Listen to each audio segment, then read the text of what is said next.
केली होती, बरोबर आहे का रे? तर बेसिक मध्ये सुरुवात केली होती पहिल्यांदा सदाहरित वनांवरती, बरोबर आहे का? सदाहरित म्हणजे मित्रांनो काय रे त्याला म्हणायचं? सदा हरित म्हणजे कशी असणार आहे ती? हरित म्हणजे हिरवी गार असणार आहे, बरोबर आहे का? तो सदा हरित वनांच्या संदर्भामध्ये. आता मित्रांनो इथं तुम्हाला पर्जन्य प्रमाण महत्वाचं आहे. काय महत्वाचं आहे? पर्जन्याचं प्रमाण. मग तुम्हाला सांगितलं होतं की सर्वात जास्त पर्जन्य जिथं असेल तिथं कोणत्या प्रकारची वनं दिसतील आपल्याला? कोणती दिसतील? उप उष्ण कटिबंधीय, बरोबर. किती सेंटीमीटर पेक्षा जास्त पर्जन्य होतं? 250 सेंटीमीटर पेक्षा जास्त पर्जन्य जिथं असेल तिथं कोणती वनं असतील? त्याच्यानंतर दुसरी बघितली होती उष्ण कटिबंधीय. कोणती? उष्ण कटिबंधीय सदाहरित. मग सदाहरित मध्ये वनांचं पावसाचं प्रमाण जे होतं पर्जन्याचं 200 सेंटीमीटर पेक्षा, जर मी 2000 मिलीमीटर पेक्षा जास्त असा शब्द वापरला तर बरोबर आहे का? नाहीतर डोक्यामध्ये फिट 200 इथं 2000 दिले, चुकीचं आहे. चला पुढे, कळलं? तर तसं नको व्हायला, कळलं? त्याच्यानंतर आपण तिसरा प्रकार बघितला होता जो प्रामुख्याने वनांच्या संदर्भामध्ये महत्वाचा होता पर्जन्यानुसार. कोणता होता तिसरा? उष्ण कटिबंधीय निम सदाहरित, बरोबर आहे का? कसली? निम सदाहरित. लक्षात ठेवायचं, कसली? निम सदाहरित. पण पर्जन्याचं प्रमाण इथं किती होतं? 200 सेंटीमीटर पेक्षा कमी. काय होतं? 200 सेंटीमीटर पेक्षा कमी. लक्षात ठेवायचं. त्याच्यानंतर कोणती वनं बघितली होती रे? उष्ण कटिबंधीय आर्द्र पानझडी. कसली? आर्द्र पानझडी. आणि त्याच्यानंतर दुसरी मित्रांनो शुष्क पानझडी. कोणती? शुष्क पानझडी. आणि सगळ्यात कमी पर्जन्य जिथं असेल, पर्जन्य छायेच्या प्रदेशात जिथं असेल तिथं कोणती वनं दिसतील रे? कोणती दिसतील? काटेरी दिसतील. म्हणजे परीक्षेच्या दृष्टीने आपल्याला वनांचे प्रकार महत्वाचे आहे. मग ही जी काही खाजण वने असतील ती महाराष्ट्रात कुठं दिसतील रे? गडचिरोलीत दिसतील का? कुठं दिसतील? कोणतं? कुठे दिसतील? कोकण किनारपट्टीला दिसतील. कोणती वनं दिसतील? खाजण. कोकण किनारपट्टीला पण ते पण कुठं जिथं समुद्राची किनारपट्टी असेल त्या भागामध्ये प्रामुख्याने दिसतील. लक्षात ठेवायचं. काय? खाजण वने. मग आयोगाने आता रिसेंटली प्रश्न विचारला होता PSI मेन्स 2018, बरोबर आहे का? या खाजण वनामधला महत्वाचा वृक्ष तीवर नावाचा. कोणता? तीवर. आपण बोलू डिटेलमध्ये त्यावेळेस सांग. तो हा वृक्ष गडचिरोली जिल्ह्यातील महत्वाचा वृक्ष आहे असं तिसरं स्टेटमेंट होतं. मग ते विधान काय राहील रे? बरोबर आहे का? महाराष्ट्रातील कोकण किनारपट्टी लगत आपल्याला खाजण वने दिसतात. विधान बरोबर राहील का? सुंदरी हे हा महत्वाचा वृक्ष खाजण वनातील महत्वाचा वृक्ष आहे. समजतंय का? तशा बाजूने सुद्धा प्रश्न आपल्याला काय केलेले आहेत? विचारलेले आहेत. ध्यानात ठेवा. कळलं का ऑनलाईन वाले? सगळ्यांना समजतंय का? माझा आवाज तुमच्यापर्यंत येतोय? क्लिअर? लक्ष द्यायचं. चला, तर पहिल्या प्रकारावरती मित्रांनो आपण सुरुवात केली. त्याच्यामध्ये आपण उष्ण कटिबंधी आणि समशीतोष्ण कटिबंध आणि शीत कटिबंध याची चर्चा केली होती का रे? मग इथं मित्रांनो आपला सूर्य असेल, बरोबर आहे का? सूर्यकिरण जास्त लंबरूप पडतात तो प्रदेश कोणता असतो? सांगा. जिथं जास्त उष्णता असतात मग किरण अशी सरळ पडत असेल कोणता प्रदेश हा? कोणता आहे रे? उष्ण. त्याच्यानंतर मित्रांनो बघा तिरप्या किरणांचा प्रदेश म्हणलं तर हा प्रामुख्याने कोणता होता? शीतोष्ण. उप उष्ण कटिबंधीय सुद्धा याला म्हणू शकतो का? बरोबर आहे का? आणि मित्रांनो सगळ्यात वरचा जो आहे तो कोणता आहे? शीत कटिबंध, बरोबर आहे का? मग परीक्षेच्या दृष्टीने कधी कधी तुम्हाला तसं सुद्धा विचारलं जातं. मग आता मी जर असं म्हटलं, बघा बरं लक्ष द्या, ऍप्लिकेशन बेस कसा प्रश्न असतो. मी जर असं म्हटलं की महाराष्ट्रामध्ये किंवा भारतामध्ये कर्कवृत्त समशीतोष्ण आणि उष्ण कटिबंध वेगळं करते, बरोबर आहे काय? म्हणजे हा जो काही कर्कवृत्त भारतामधून जातो त्याच्यामुळे मित्रांनो दोन प्रकारचे कटिबंध तयार होतात का? मग कर्कवृत्ताची उत्तरेकडची बाजू म्हणजे कोणता कटिबंध झाला भारतात? समशीतोष्ण. आणि दक्षिणेकडची बाजू म्हणलं तर कोणता झाला? उष्ण. कर्कवृत्त मकरवृत्त हे कळले ना? समजलंय का बाबांनो? बरोबर आहे का? माहिती का? कर्कवृत्त ते वरचा असणार आर्टिक वृत्त याच्यामध्ये कोणता कटिबंध दिसतो? कोणता दिसतो? मग दक्षिणेचा असलेलं मित्रांनो 23.5 मकर वृत्त ते 66.5 अंटार्क्टिक वृत्त याच्यामधला प्रदेश कोणता आहे? कोणता आहे? इथं तुम्हाला लक्षात ठेवायचं विषुवृत्त, बरोबर आहे का? 0 डिग्री रेखावृत्त. मग वरती गेल्यानंतर 23.5 ला काय रे? काय आहे? काय आहे? अक्षवृत्त. बरोबर. 23.5 दक्षिणेला गेल्यावर काय आहे? 66.5 दक्षिणेला गेल्यावर अंटार्क्टिक. आणि 66.5 उत्तरेला गेल्यावर आर्टिक. काय आहे? आर्टिक. प्रत्येकाला लक्षात राहणं गरजेचं आहे, तुम्हाला जमणं गरजेचं आहे. कळलं का? विषुवृत्त ध्यानात घ्यायचा. वरती 23.5 ला गेल्यावर कोणती लाईन आहे? फक्त हे कर्कवृत्त. महाराष्ट्राच्या भारताच्या मध्यातून जातं का? महाराष्ट्राचं जातं का? नाही जात. लक्षात. आपण भारताच्या वेळेस बघू. पहिल्यांदा हे जे काही महत्वाचे टॉपिक होते त्याच्यानंतर सगळ्या गोष्टी होती. आता त्याच्यामध्ये आपण सुरुवात कोणती केली होती मित्रांनो? सदाहरित मध्ये, बरोबर आहे का? सदाहरितच्या संदर्भात पर्जन्याचं प्रमाण किती बघितलं होतं रे? 200 सेंटीमीटर पेक्षा जास्त. जिथं मित्रांनो मग जांभिया मुद्द्यावरती हे वृक्ष असतील का? कारण जांभिया मुद्दा कोणत्या प्रदेशात दिसते रे? जास्त पावसाच्या. मग जिथं जास्त पर्जन्य आहे त्याच्यानंतर जिथं जास्त काय आहे? आर्द्रता आहे. आणि जमिनीमध्ये मित्रांनो जादाचं काय आहे? ह्युमस आहे. अशा प्रकारे म्हणजे अशा ठिकाणी काय दिसतं आपल्याला मित्रांनो? सदाहरित वृक्ष दिसतात. मग महाराष्ट्रातल्या कोणत्या भागात दिसत असतील रे? कुठे दिसतील? लक्षात आलं पाहिजे. सगळ्यात जास्त पाऊस कुठे पडतो मित्रांनो? महाराष्ट्रात पर्वतीय क्षेत्रामध्ये पडतो. मग सह्याद्रीचा पश्चिम उत्तर येईल का याच्यामध्ये? येईल का? त्याच्यानंतर सह्याद्रीचा माथा येईल का? कोकणचा सह्याद्री पायथा येईल का? बरोबर आहे. सावंतवाडी परिसर आणि कृष्णा कोयना सावित्री नदीचा उगमाचा परिसर या भागामध्ये मित्रांनो आपल्याला कोणती वनं दिसतील? सदाहरित. लक्षात ठेवायचं. पहिलं बेसिक सदाहरित वनं म्हणजे काय हे लक्षात आलं पाहिजे. कळलं? मग यातल्या वृक्षांवरती प्रश्न काल सोडवला का आपण? सोडवलं का? पहिला वृक्ष कोणता बघितला होता? अंजन. कोणता बघितला होता? दुसरा जांभूळ. तिसरा नाग. चौथा पांढरा सिडार. कावशी नव्हतं का? कावशी. नंतर आणि नंतर मग ट्रिकने बघितलं होतं का? मग ट्रिक आठवती का? काय ट्रिक होती? अंजू जाना काप फणस. मग अंजू म्हणजे कोण रे? कोण आहे? बरोबर आहे. जा म्हणजे कोणता? प्रत्येकाला क्लिअर आहे का बाबांनो? प्रत्येक तुम्हाला पाठ होईल असा ट्रिक देतो म्हणजे तुम्हाला पाठ होऊन जाईल. पाठ झालं का आता? नाग. दोनदा प्रश्न आहे यांच्यावरती. त्याच्यानंतर टाईल तावशी, नंतर पांढरा सिडार, फणस, फणस माहिती ना? मग याची पानं कशी रे? कशी आहे? रुंद पर्णी आहे. कशी आहे? रुंद पर्णी. अंजू दाना काप फणस हे प्रत्येकाला क्लिअर व्हायला पाहिजे. ही कशाची ट्रिक आहे? सदाहरित. सदाहरित. मग सदाहरित वन कुठं दिसतील म्हटलं तर कोकणात दिसतील का? दिसतील का? जिथं जास्त पाऊस आहे, जिथं जास्त पर्जन्य आहे, जिथं आर्द्रता जास्त, जिथं जादाचा ह्युमस आहे. मग वृक्षाची उंची किती मित्रांनो? 45 ते 60 मीटर. लक्षात ठेवायचं. उंचीवरती सुद्धा कधी कधी प्रश्न विचारतात बरं का. 45 ते किती? 60. बाकी लाकूड कसं आहे मित्रांनो? कठीण आहे, परिणामी टिंबर म्हणून उपयोगी नाही. टिंबर म्हणजे काय रे? टिंबर. टिंबर पासून मित्रांनो इमारतीचं लाकूड बघितलंय का? फळ्या वेळ्या असतात, बघितलंय का? त्याला टिंबर असं म्हटलं. आपण फळ्या बनवतो का? तुम्ही क्रिकेटची बॅट बनवायला फळ्या आणायच्या का नाही चोरून लोकांच्या? कुणाच्या तरी दाराची फळी काढून आण, असं केलंय का? केलंय? हो. राहिलं ना? तो लाकूड मित्रांनो काय आहे? हा, सिडा पांढरा नाग फणा काढून जातो सदा. हा, सदा विसरला तर अवघड होईल. त्याच्यामुळे जे सांगितलं ते जास्त लक्षात घ्या. हे सोपं आहे का नाही? अंजू दाना काप फणस. सोपे का? लूज पडले काय? पाच झडी झाली. मग मंगल मंगल पावन दिन हा भारत प्यारा जय बोला हो. ओके का? आता हा जाग्यावर हा. हा, आता महत्वाचं म्हणजे मित्रांनो आपल्यासाठी इम्पॉर्टंट आहे. वृक्ष देण्यात राहतील. फणस म्हणलं तर माहिती ना? फणस, जांभूळ. लहानपणी जांभळाला जात असतील, किसे हा कलरफुल केलेले बघितले असतील. म्हणजे माहितच नव्हतं. पहिल्यांदा लय जांभळं घेतली, खिशात घातली, नंतर ती जांभळं फुटली. कळलं? आता शर्ट बिर्ट खराब झाला. आठवते का जुने दिवस? जीप टाकायच्या. जीप झाली ना जांभळी. खाल्ली असतील ना? नाही खाल्ली? आपण म्हणजे कायमच कुपोषित का मग जांभळाच्या बाबतीत सुद्धा? अरे काय खाल्ली असतील ना? चोरून खाल्ली असतील. जांभळाच्या झाडावर चढून जांभळाच्या फांद्या खाली घेतात. जांभळाचं झाड कसं असते? पुचका असते ना. पुचका म्हणजे काय असलं की रागवतं कधी? पुचका म्हणजे फांद्या तुटतात का नाही त्याच्या? बऱ्याच वेळा तुम्ही बघितलं असं जांभळ काढायला चढला, झाडावून पडला खाली, हातपाय मोडले. बघितलं नाही का? हातपाय नाही मोडत का? मग डोकं फुटते. कळलं? नागचंपा माहिती का? माहिती का? बघितलं कधी नागचंपा? इथं बघा मग आहे ना. कावशी राहील लक्षात. कावशी आणि कोणता? अंजन हा सगळीकडे दिसतो बऱ्यापैकी. कळलं मित्रांनो? आर्थिकदृष्ट्या या वनातील वृक्ष महत्वाचं नाही, पण मृदा संधारण आणि पर्यावरण संतुलनासाठी मित्रांनो हे उपयुक्त आहे. का बरं मित्रांनो असं म्हटलंय? मृदा संधारण आणि पर्यावरण संतुलनासाठी हे वृक्ष महत्वाचे आहे. कारण काय? काय करतात हे मृदा संधारण म्हणजे? असं जमीन काय करतात? घट्ट धरून ठेवतात. यांची मुळं कशी असतात? खोलवर जमिनीवरती. मग याच्यामुळे काय होतं मित्रांनो? माती घट्ट जाम धरून ठेवली जाते. बरोबर आहे का? जर त्या जागी जर ते उन्मळलं तर काय होऊ शकतं? वाहून जाऊ शकते ना. म्हणजे काय करतं हे महत्वाचं. दुसरं म्हणजे काय मित्रांनो? पर्यावरण संतुलन. आता पर्यावरण संतुलनासाठी काय आवश्यक आहे वृक्ष? झाड काय करतं? कधीतरी शिकला असेल ना, कार्बन डायऑक्साईड घेतो, ऑक्सिजन सोडतं. नाही बघितलं कसलं काय? दिवसा करतं का रात्री करते काम? दिवसा. दिवसा काय करतं? ऑक्सिजन सोडतं, रात्री कार्बन डायऑक्साईड. माहिती ना? तर लक्षात ठेवा. बाकी मित्रांनो काही प्रमाणामध्ये फळं असेल, कंद असेल, पानं गोळा करण्याचा सुद्धा व्यवसाय इथं चालतो. बरोबर आहे का रे? फळं गोळा करायला जातात का नाही? जातात का नाही? तुम्ही नसेल जात ना कधी. हा, बाकी जळणासाठी मोठ्या प्रमाणामध्ये वृक्षतोड केली जाते. कशासाठी? जळणासाठी. लहानपणी तुम्ही बघितलं, आता बऱ्यापैकी जळणाला जाणारी लोक कमी झालेत. नाही तुम्हाला माहित असेल, पहिल्या बाया पुढे निघायचे, उन्हाळा झाला सरपण घेऊन. बघितलं असेल ना? तुम्ही सुद्धा जायचे नाही सरपण तोडून द्यायला? जात होते का नाही? आठवते का? मी तर जात होतो बाबा. डोंगर भागामध्ये मित्रांनो कुमरी नावाची स्थलांतरित शेती आणि वनव्यांमुळे वनांचं नुकसान. कुमरी नावाची स्थलांतरित शेती केली जाते. स्थलांतरित शेती म्हणजे काय? Shifting cultivation. ऐकलं कधीतरी? शिफ्टिंग कल्टिवेशन ऐकलं असेल. काय केलं जातं स्थलांतरित शेतीमध्ये? बघा आदिवासी लोक मोठ्या प्रमाणामध्ये करतात. जे जंगलामध्ये जातात ते काय करतात? बघा एखादं जंगल असेल, बघा पर्टिक्युलरली एखादं जंगल असेल, बरोबर, हा पीस आहे जंगलाचा, बरोबर. मग एकदा या इथली जी काही झाडं आहेत ती काय केली जातात मित्रांनो? कट केली जातात. काय केली जातात? त्याला स्लॅशिंग अँड बर्निंग टेक्नॉलॉजी सुद्धा म्हणतात. म्हणजे पहिल्यांदा झाडं काय केली जातात? कट केली जातात. मग ती जागा मित्रांनो जाळली जाते. काय केली जाते? जाळली जाते. ती जागा भुसभुशीत केली जाते. काय केली जाते? भुसभुशीत. आणि मग तिथं काय केली जाते? शेती केली जाते. काय केली जातात? शेती करतात. आता मग समजा त्या माणसाला, जी लोक आहेत त्यांना समजा सुरुवातीला त्या जमिनीवरती 5 पोती गहू निघाला. काय निघाला? 5 पोती. मग दुसऱ्या वर्षी 4च झाला, तिसऱ्या वर्षी 2च झाला. मग चौथ्या वर्षी ती काय करतात? ही जागा सोडून देतात. मग ह्या जागेऐवजी ती पुढच्या जागेवरती जातात. पुढे काय करतात? Same process. काय करतात? झाडं कट करतात. बरोबर आहे का? झाडं कट केल्यानंतर काय करतात? ती जाळतात जागा, परत एकदा भुसभुशीत, आणि परत त्याच्यावरती काय केली जाते?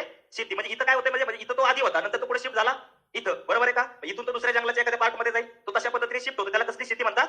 स्थलांतरित शेती. नावातच आहे का नाही? आपण स्थलांतर म्हणजे काय म्हणतो? एका ठिकाणाहून दुसऱ्या ठिकाणी जाणं म्हणजे काय म्हणतो त्याला प्रामुख्याने? स्थलांतर. मग इथं सुद्धा मित्रांनो स्थलांतर होते का एका जागेवरून दुसऱ्या जागी? कशासाठी होतं हे स्थलांतर? शेतीसाठी. त्याला काय म्हणतात? स्थलांतरित शेती. जगभरामध्ये वेगवेगळ्या नावाने ही शेती केली जाते. बरोबर आहे का? आपल्या इथं ईशान्य भारतामध्ये कोणत्या नावाने केली जाते? ऐकलं असेल कधीतरी? Zoom cultivation. ऐकले का? याला झूम शेती म्हणतात. तशी आपल्या पश्चिम महाराष्ट्रातली प्रसिद्ध शेती, तिचं नाव काय आहे? कुमरी. काय नाव आहे? कुमरी. ही स्थलांतरित शेती पश्चिम घाटामध्ये केली जाते. पश्चिम घाटामध्ये प्रतिरोध प्रकारचं पर्जन्य पडतं. दोन्ही विधानं काय असतील? बरोबर असतील. हा प्रश्न 2 ते 3 वेळा विचारलेला आहे. पश्चिम घाटामध्ये कोणत्या प्रकारची स्थलांतरित केली जाते शेती? कोणती? अशी जगभरामध्ये वेगळी आहे. रोका आहे, लदांग आहे, ट्वांगा आहे. कळतंय? आपण सगळ्या बघणार आहे, पण आता लक्षात घ्या. बरोबर आहे का? कोणती मग मित्रांनो पश्चिम घाटात केली जाणारी शेती, स्थलांतरित शेती कोणती? बरोबर आहे. सदाहरित म्हणजे किती पेक्षा जास्त पर्जन्य? 200 सेंटीमीटर पेक्षा जास्त पर्जन्य. तिथं ती कोणती शेती? कोणती? सदाहरित वने. आणि तिथं केली जाणारी स्थलांतरित शेती कोणती? कुमरी. कोणत्या भागात? पश्चिम भागात. बरोबर आहे का? आणि तीच जर शेती बघितली ही मेघालय आणि त्या परिसरामध्ये ईशान्य भारतात, तिला काय म्हणतात? झूम. काय म्हणतात?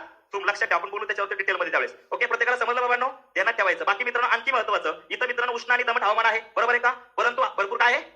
काय दिसतं इथं? पर्जन्य. मग जमिनीमध्ये ह्युमसचं प्रमाण कसं असतं रे? या झाडाची पानं मित्रांनो खाली पडल्यानंतर ती काय पानं होतात रे? कुजतात. बरोबर आहे का? त्या कुजल्यामुळे काय होतंय मित्रांनो, ह्या वनांना काय मिळतं जास्त प्रमाणात? ह्युमस. माहिती ना काय होतं? झाडाची पानं खाली पडली, बरोबर आहे, ती पानं काय होतात? कुजतात. आणि त्या कुजलेल्या पानांपासून काय तयार होतं? ह्युमस. आणि तो ह्युमस कोणाला प्राप्त होतो? या वृक्षांना प्राप्त होतो. त्याच्यामुळे मित्रांनो इथं वृक्ष जे आहेत ते कसे आहेत रे? प्रामुख्याने घनदाट स्वरूपाचे आहेत. कधी कधी तर एवढे घनदाट असतात की सूर्यप्रकाशाला सुद्धा जायला मित्रांनो काय आहे? स्थान नाही. काय रे चर्चा झाली दोघांची? वनांबद्दल चर्चा करताय का? एक सदाहरित, दुसरा निम सदाहरित. दोघ जण काय महत्वाचं बोलताय का?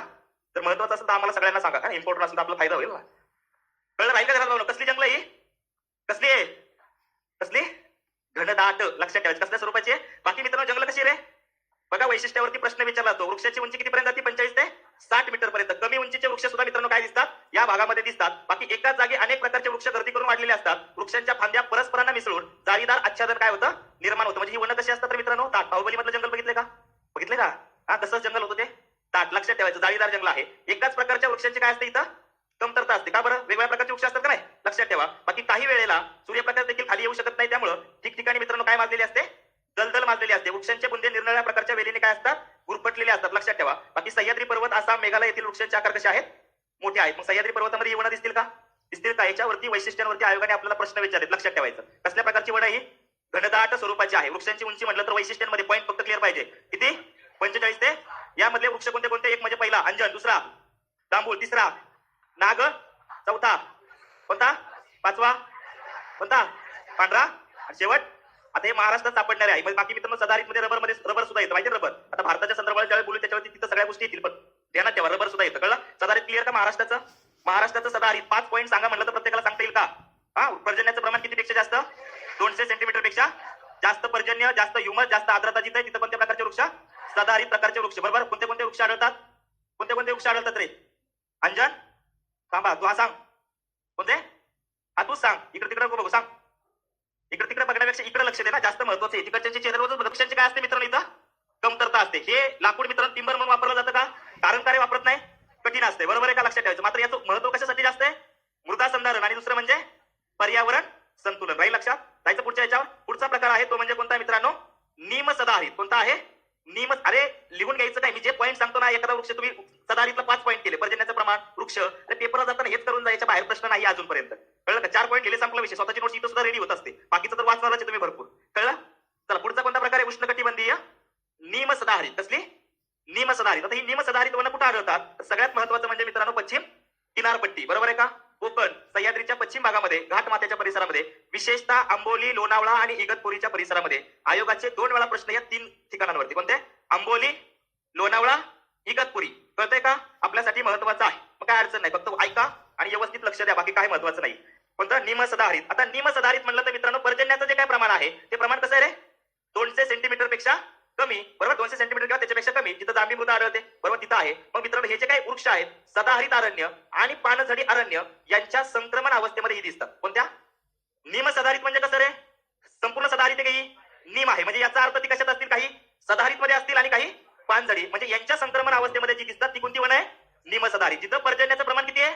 200 सेंटीमीटर किंवा त्यापेक्षा कमी. पण 9वीच्या स्टेट बोर्ड मध्ये 2000 मिलीमीटर पेक्षा जास्त पर्जन्य असणार म्हटलं तिथं काय? निम सदाहरित. त्याच्यामध्ये सदाहरित दिलंच नाही. स्टेट बोर्डाचं सांगतोय बरं का. पण लक्षात ठेवा तशी एक लाईन पेपरला आली होती, पण पर्यायामध्ये सदाहरित दिलंच नव्हतं. काय नव्हतं?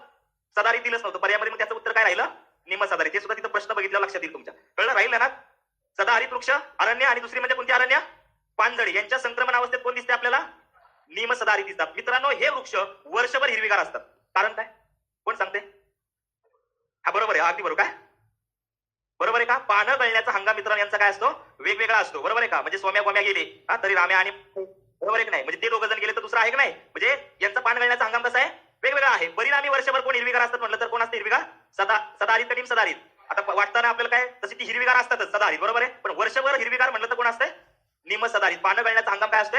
वेगळा वेगळा असल्याने ही वर्षभर काय असतात मित्रांनो? हिरवीगार असतात. लक्षात ठेवायचं. विशेषतः परिसर कोणता आहे? आंबोली, लोणावळा, इगतपुरीचा परिसर. बघा सदाहरित वृक्षांच्या तुलनेमध्ये कमी उंचीचे आर्थिकदृष्ट्या जास्त महत्वाचे आहे. कसले रे? आर्थिकदृष्ट्या जास्त. कारण याचं लाकूड कसं असते? प्रामुख्याने बघितलं तर मऊ स्वरूपाचं लाकूड असते. कसलं असते? मऊ. वृक्षाची पानं गळण्याचा हंगाम वेगवेगळा, परिणामी वर्षभर काय असतात? हिरवीगार असतात. आता याचे वृक्षाच्या संदर्भामध्ये उपयोग आहे ते बघण्याआधी तुम्ही व्यवस्थित लिहून घ्यायचं. याचे काय वृक्ष दिसतात का रे प्रत्येकाला? पहिला कोणता आहे? कोणता रे? दुसरा जांभूळ सदाहरित मध्ये पण होता का? होता का? साल आहे. साल सगळीकडे. अंजन आहे. शिसव आहे का? शिसव माहिती ना? कदम ऐकलाय का? कदम ऐकलाय म्हणा, कदम नाही ऐकला. रानफणस दिसतंय का? दुसरा कोणता आहे? कोणता आहे? औषधी उपयोग आहे का हिरड्या बेड्याचे? बिबळा ऐकलाय? बिबळा पण याच्यामध्ये येतो. शिवरी ऐकलंय का? तुमच्या शिळीला खायला घालता का शिवरीचा पाला? घालता का नाही? तर ती शिवरी कुठे येते मग? निम सदाहरित मध्ये. लक्ष द्या बरं का, आधी सांगतो, हे पाठ झालं पाहिजे. कसं पाठ होते सांगतो. अजून कोणतं आहे? आईन. दुसरं नाना. तिसरं शिसव. आईन, नाना, शिसव. त्याच्यानंतर काय दिसतंय रे? बिबळा, बेडा, हिरडा, रानफणस, शेवरी. त्याच्यानंतर काय दिसतंय? कुसुम, जांभूळ, साल, फणस. दिसते का? आणि अजून काय दिसतंय? अंजन. आता मित्रांनो तुम्हाला व्यवस्थित ट्रिक द्यायचंय, लक्षात ठेवायचं, कळलं? हा, सिसम. तुला जे वाटतं ते म्हण, लिहा. व्यवस्थित घ्यायचा वृक्षांचे लिहून, कारण जे सांगतो ते कायमचं परफेक्ट डोक्यात बसते. जुनं झालं का सगळं परफेक्ट? झालं का जे झालंय ते? दुसरा प्रकार लिहून घ्यायचं, व्यवस्थित लिहिलं तर जास्त बरं राहील. आहे का आई आणि नाना? वृक्ष होते का दोन, आई आणि नाना? बरोबर आहे. हा, तुमची जशी फॅमिली असती तरी यांच्या पण नानांची फॅमिली आहे, बरोबर आहे का? नानांच्या फॅमिलीचं आडनाव आहे मित्रांनो कदम. काय आहे? कदम. 3 वृक्ष झाले का बघा? आई, नाना, फॅमिलीचं आडनाव काय आहे? कदम. काय आडनाव आहे? कदम. लक्षात राहील का बघा? फॅमिली आपल्यासाठी महत्वाची. आणि मित्रांनो आपल्या फॅमिली कशा आहे? बऱ्यापैकी मिडल फॅमिली आहे. म्हणजे आपण कोण आहोत? निम सदाहरित. बरोबर आहे का नाही? हा, तुम्ही नसता निम सदाहरित मग. बरोबर आहे. कसली फॅमिली ही? निम सदाहरित फॅमिली आहे. आता या फॅमिलीमध्ये मित्रांनो जसं आई नाना आहे तर मुलं पण असतील का रे? असतील का मुलं? तर पहिला मुलगा आहे मित्रांनो, मुलगी आहे, तिचं नाव आहे मोठी कुसुम. कोण आहे? मोठी मुलगी, तिचं नाव काय आहे? कुसुम. लक्षात राहील का? परीक्षेच्या दृष्टीने तुमच्यासाठी महत्वाचं. दुसरी मुलगी आहे किंजल. कोण आहे? किंजल. आता हे थोडंसं आधुनिक नाव ठेवलंय किंजल, मालिकांचा प्रभाव होता म्हणून झाले ते. त्याच्यानंतर तिसरी पण मुलगी झाली मित्रांनो, तिचं पण नाव काय आहे? मुलगी झाली हो. कोण आहे? अंजन. किती मुली रे? किती मुली आहे? किती आहे? कोण कोण आहे? आई आणि नाना. कुटुंबाचं आडनाव काय आहे? काय नाव आहे? मुली 3 आहे. पहिली म्हणजे मोठी धाकटी किंजल, आणि मधली कोण आहे? अंजन. राहील का त्याला? कुसुम, किंजल, अंजन. कळतंय का बाबांनो? आई, नाना. आई, नानी, नाना. आडनाव काय आहे? कदम. मुली कोणत्या कोणत्या? कुसुम, कुसुम, किंजल, अंजन. आणि मग मित्रांनो अखेर बरोबर वंशाला दिवा, आणि मग झाला यांना चौथा साग्या. कोण झाला? साग. लक्षात ठेवायचं. कोणता? साग. साग्या. बरोबर. फॅमिली कोण कोण आहे? आई आणि सागर नाही ना पण तुमच्या? साग्या. तसं तुला साग्याच म्हणत असतात सगळे, कळलं? आई आणि नाना. बरोबर. आडनाव काय फॅमिलीचं? काय आडनाव आहे? कदम. त्याच्यानंतर प्रामुख्याने बघितलं तर मुली कोण कोण आहे रे? कुसुम, किंजल, अंजन, साग्या. म्हणजे कोण आहे हा? 7. किती झाले वृक्ष? 1 2 3. 3 आणि 4 3. आता बरोबर आहे. आपलं घर आहे मित्रांनो, प्रत्येकाचं घर कसं असतं रे? निमसदारित. आणि घरामध्ये औषधी वनस्पती असतात. औषधी म्हटलं तर काय ठेवतो आपण? हिरडा, बेहडा. काय ठेवतो? हिरडा, बेहडा. म्हणजे औषधी वनस्पती घर. बरोबर आहे का? असते का ना बाबा? तुमचे घरचे मित्रांनो कायम निमसदारित राहतात, पण तुम्हाला कायम सदाहरित ठेवण्याचं काम करतात का नाही? तसंच असतं ना. त्याच्यामुळे लक्ष द्या बाबा. हिरडा, बेहडा प्रत्येकाला कळतंय का? दिसतंय का? 3 मुली कळाल्या का? कुसुम, किंजल, अंजन, आणि कोण? साग. साग नका म्हणून तुम्ही साग म्हणा. हा, लक्षात ठेवा.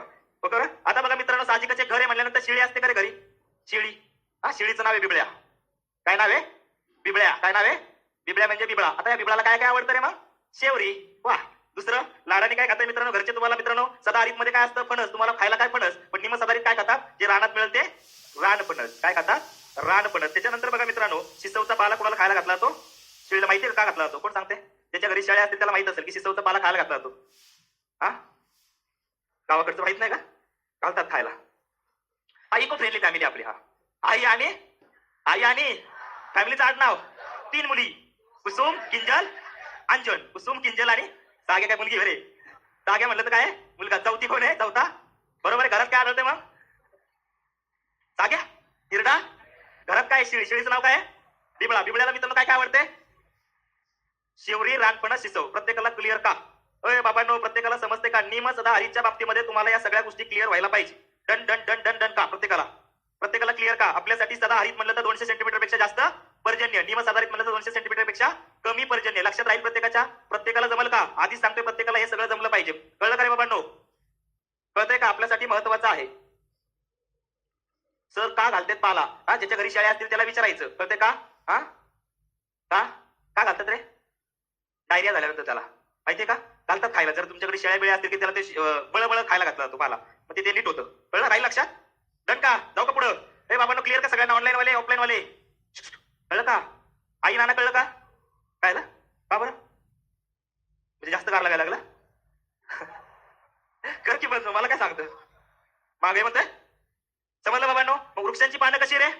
रुंद पर्णी. कशी आहेत? रुंद. लाकडाचा उपयोग काय केला जातो मित्रांनो? लाकडाचा उपयोग शेती अवजार आणि घरं बांधण्यासाठी लाकडाचा उपयोग केला जातो. आई नाना वावळी किन्नर शिसव टिंबर म्हणून उपयोग केला जातो. बाकी सिंधुदुर्ग, रत्नागिरी, ठाणे जिल्ह्याचा पूर्व भाग, कोल्हापूर, सातारा, पुणे जिल्ह्याचा पश्चिम भाग यामध्ये देखील या वनांचं काय दिसतं मित्रांनो, अस्तित्व दिसतं. लक्षात ठेवायचं आहे. आता स्टेट बोर्डामध्ये जे दिलंय ते तुमच्या स्क्रीनवरती कधी कधी डायरेक्ट लाईन पेपरला येतात. बघा पहिलं दिलंय की ही वने महाराष्ट्रात किती मिलीमीटर पेक्षा जास्त, 2000 मिलीमीटर पेक्षा जास्त पर्जन्य असणाऱ्या तसेच वार्षिक सरासरी तापमान 20 डिग्री ते 30 डिग्री सेल्सिअस असलेल्या प्रदेशामध्ये काय होतात, आढळतात. बरोबर आहे का? आपल्यासाठी महत्वाचं आहे. बाकी वन कशी आहे मित्रांनो, रुंद पर्णी. वृक्षांची उंची किती दिली तर 60 ते 65. एकाच प्रदेशामध्ये वनस्पतींची काय दिसते, विविधता आढळते. झाडाची पानं रुंद असून लाकूड काय असते, कठीण. या वनांमध्ये किंजल आहे का पाठ, साग, साल, कुसुम, अंजन, हिरडा, बेडा. झालं का पाठ? आई नाना आडनाव फॅमिलीचं काय, कदम. घरामध्ये काय दिसतं रे, औषधी वनस्पती, हिरडा, बेडा. बरोबर आहे का? प्रामुख्याने 3 मुली कोणत्या बांधते, कुसुम, किंजल, अंजन. मुलाचं नाव, घरात शिळी, तिचं नाव काय, बिबळ्या. बिबळ्याला काय काय आवडतं, शेवरी, रानफणस, शिसव. आणि मी जसं लिहिलंय ना, चार्ट जसं काढलाय तसंच लिहून घ्यायचं. का सांगतो, म्हणजे तुम्ही परत वाचाल. आता इथं तुमचा पाठ होणार हा, आणि 2 तासांनी गेलं की विसरून जाणार. बरोबर आहे का? मग हे जर तसंच लिहिलेलं असतं तर तसं काय होतं, डायरेक्टली पाठ होऊन जातं. समजतंय? मी जसं लिहिलं तसंच लिहायचं. बरोबर. आणि नंतर तुमच्या नोट्स मध्ये फक्त ऍड करायचं, संपला विषय. कार्यक्रम फिट होऊन जाईल. समजलं का बाबांनो? आर्थिकदृष्ट्या महत्वाची का वन ही, बरोबर आहे का? शेतीचा अवजार बनवण्यासाठी केले जातात का वापर यांचा, केले जातात का, लक्षात ठेवा. बाकी मित्रांनो आपल्यासाठी महत्वाचे घर बांधण्यासाठी सुद्धा याचा वापर केला जातो. आता शक्यतो वापर केला जात नाही जास्त घर बांधायला, कारण काय झालं, घर कशी बांधली जातात, सिमेंट काँक्रीटची ना, जंगल उभं केलं जातं त्याच्यामुळे जास्त उपयोग नाही. बाकी झाडांची पानं, फळं, फुलं यांचा उपयोग औषधयुक्त घटक म्हणून केला जातो. बाकी सिंधुदुर्ग, रत्नागिरी, ठाणे, पालघर जिल्ह्याच्या पूर्व भागामध्ये व कोल्हापूर, सातारा, पुणे जिल्ह्याच्या पश्चिम भागामध्ये मित्रांनो ही वने दिसतात. हे लक्षात ठेवायचं आहे. बरोबर आहे का? सदाहरित म्हणलं तर पर्जन्याचं प्रमाण कितीपेक्षा जास्त रे, 200 सेंटीमीटर पेक्षा. निमसदाहरित म्हणलं तर कितीपेक्षा कमी, 200 सेंटीमीटर पेक्षा कमी. जिथं जास्त पाऊस तिथं दिसणार का दोन्ही पण. जर तुम्हाला प्रश्न विचारला सदाहरित अरण्य आणि पानझडी अरण्य यांच्या संक्रमण अवस्थेत कोण दिसतं, कोण दिसतं संक्रमण, निम सदाहरित. बरोबर आहे का? सदाहरित मधले वृक्ष पाठ झाले का, अंजू, दाना, काप, फणस, अंजन, जांभूळ, नाग, चंपा, कावशी, पांढरा सिडार, फणस. समजलं का? प्रत्येकाला कळलं का बाबांनो? कळलं ना? ऑनलाईन वाले प्रत्येकाला फायनल डन. हा, नदी प्रलयाची पीडीएफ एकदम खतरनाक दिली, तशी पण तुम्हाला वाटलं तर मिळेल. काय नका लोड घेऊ, ज्याच्या आहे लिहिलं तर बरं राहील. म्हणजे याच्यात काय अडचण आहे आता, हा म्हणजे वृक्षानं जर आलं पर्जन्यानुसार तर क्लिक होईल का? सर्वात जास्त कुठं असणार मग, उपउष्ण. कुठं असणार, उपउष्ण. त्याच्यानंतर कुठं असणार, पुढं सदाहरित, त्याच्यानंतर निम सदाहरित, आर्द्र, बरोबर, नंतर शुष्क, आणि नंतर म्हणजे असे 3 प्रश्न विचारले. तिन्ही पण प्रश्न टॅकल होतील का असे आल्यावर? प्रत्येकाला क्लिअर का बाबा? मग पर्जन्याचं प्रमाण डिफरंट पण दिसतं का, वेगवेगळ्या प्रश्नांमध्ये दिसू शकतं. पण आपल्याकडे जर परफेक्ट क्लिअरिटी असेल, बरोबर आहे की इथं जास्त, मग सदाहरित मध्ये जास्त पर्जन्य असणार, निम सदाहरित मध्ये त्याच्यापेक्षा कमी, आर्द्र मध्ये त्याच्यापेक्षा कमी, शुष्क मध्ये त्याच्यापेक्षा कमी, आणि काटेरी मध्ये त्याच्यापेक्षा कमी. एवढं ज्याला क्लिअर झालं, याला कसाही प्रश्न जोडायला लावला होते. तर चुकल का बाबांनो? चुकल का? दिलेली मी आज मिळेल तुम्हाला. कळतंय? ऍक्च्युअल करता त्या प्रतीक्षा मॅडमना पाठवली होती, पण त्यांच्या घरी थोडीशी इमर्जन्सी असल्यामुळे त्यांनी तुम्हाला पाठवली नाही. कळलं? येस. समजलं का प्रत्येकाला? सदाहरित म्हणलं किती दिसेल मग, 350 ते 400 दिसेल का? उपउष्ण दिसेल 350 ते 400. बरोबर आहे का? नंतर काय दिसेल सदाहरित म्हणलं याच्यात, 250 ते निम सदाहरित, 200 ते पानझडी म्हणलं तर 125 ते 200. ओके. आता सेम तोच पण प्रश्न आहे का मित्रांनो, तोच निम सदाहरित, आर्द्र, शुष्क आणि काटेरी. बरोबर आहे का? हे सोडवा आता, नंतर जास्त वेळ नको घालवायला, हा सोडवायचा आहे.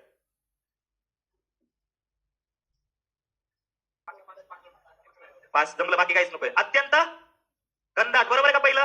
पहिलं बघितल्यावर तिसऱ्यांचा उत्तर पर्याय गेला का रे?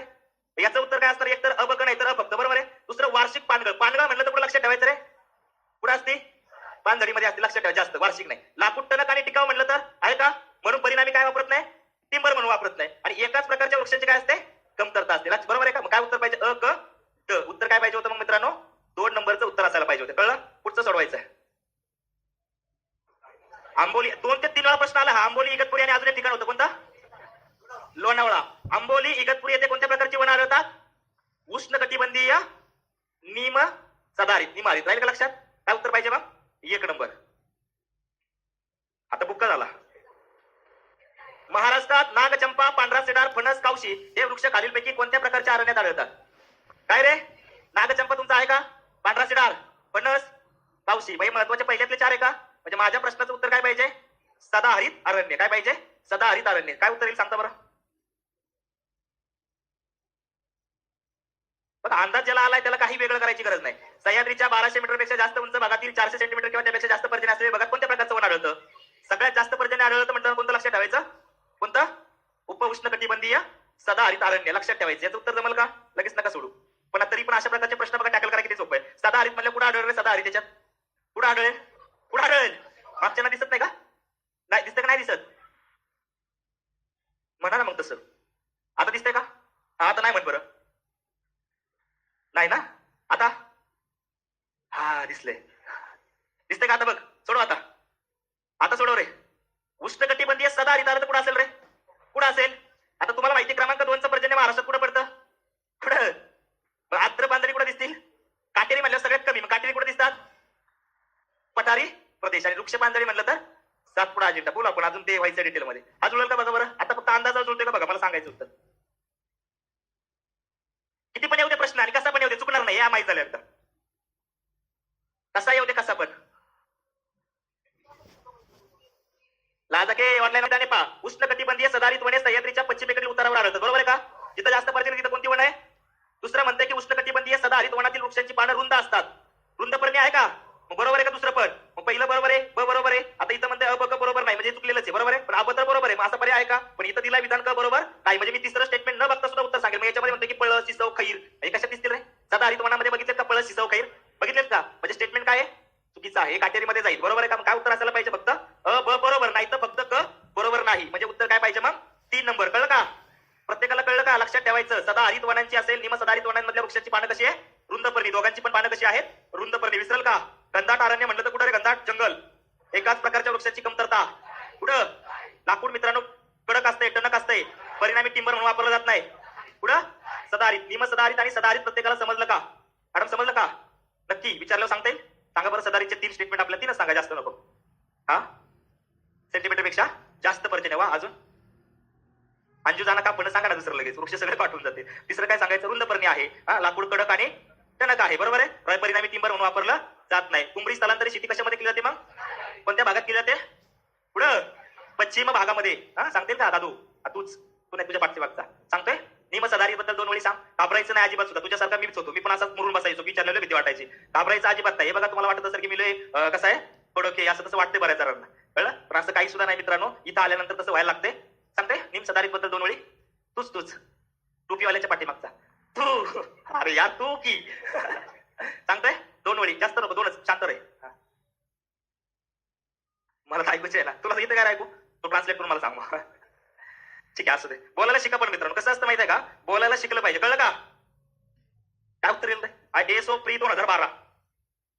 सदाहरित वने महाराष्ट्रात प्रामुख्याने कोणत्या भागात आढळतात? पटकन काय येईल रे? आता इथं काय प्रश्न वापरलाय? 1000 इतक्या पर्जन्याचे प्रदेश, कमी पर्जन्याचे प्रदेश, 600 मिलीमीटर इतक्या पर्जन्याचे प्रदेश आणि 3000 मिलीमीटर पेक्षा जास्त पर्जन्याचे प्रदेश. मग काय पाहिजे इथं? एक पाहिजे. काय पाहिजे? की आता अंदाजा येते का? आता इथं तुम्हाला डोक्यात काय? फक्त आपल्या 200 सेंटीमीटर पेक्षा जास्त, म्हणजे 2000 मिलीमीटर पेक्षा जास्त. बरोबर आहे का? इथं 3000 मिलीमीटर शब्द वापरलाय का? तर काय मित्रांनो, काय उत्तर यायला पाहिजे? 1 नंबर. समजलं का रे? प्रत्येकाला क्लिअर का? आता ह्या प्रश्नाचं उत्तर निवडायचं आहे. हा फॉरेस्टला आला होता आणि फॉरेस्टचे प्रश्न फॉरेस्टचे असतात, खतरनाक. महाराष्ट्रातील महाराष्ट्रातील उष्णकटिबंधीय सदाहरित पर्वतीय जंगलांची उंची ही काय आहे? खूपच मर्यादित आहे. कारण विचारलेलं आहे.